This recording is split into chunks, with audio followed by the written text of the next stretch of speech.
very much. Now we look at Ukraine and Russia. Ukraine has urged China to play a more active role in ending the Russian aggression as the Russian President Vladimir Putin continues his high-profile visit to Beijing.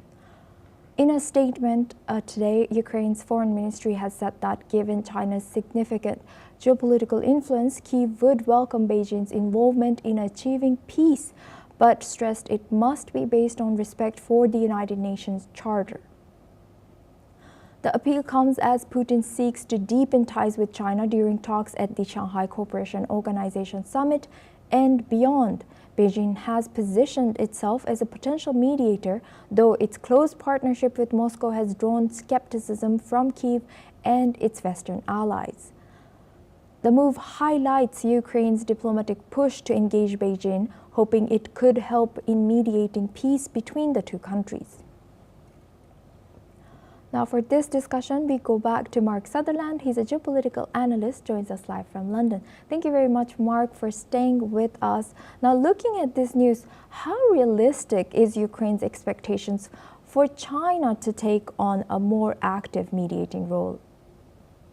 Well, I think the people in Kyiv, people in Ukraine, leadership is looking at the relationship here that are in the SCO. Putin's gone out. He's then meeting with the leader of China. There are other countries there, of course. There is India. The fact that India has been buying oil of Russia, that's another subject.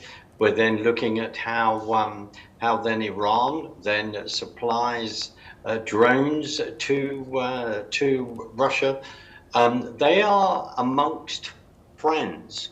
Now, the Ukraine is turning around and saying, well, you're amongst friends, could what? Could this particular friend of a huge influence, could it now then put pressure on Putin to then come to the table to end this war?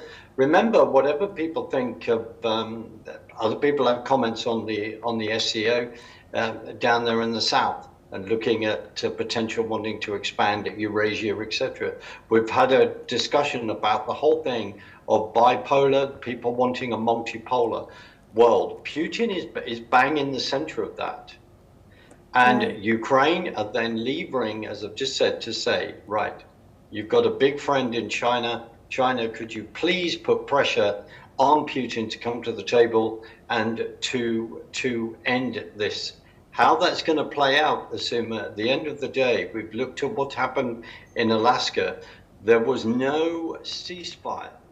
There was no ceasefire agreed. It has carried on. You and I have witnessed in our reports the tit for tat between both countries. So there is frustration on the side of Ukraine, and we have to remember how much land that Russia has taken in regard to Ukraine, in regard to the invasion of February 2022. We also have to bear in mind, and we were talking about this earlier with one of your other guests, how this tit for tat, taking this village, taking that village, but Russia has 20% of the Ukraine, and Ukraine are then holding the line as best they can. And within all of this, we have to remember we are talking about human lives, the losses on the Ukrainian side, the losses soldier-wise on the Russian side, the destruction that has happened in Ukraine. We have to remember this. There is humanity involved, and hence why then Ukraine is turning around and reaching out to the relationship that China has with Russia. Asuma. Yes, thank you very much, Mark Sutherland, for sharing that. Please stay with us as we come back to you. And now we stay on this topic.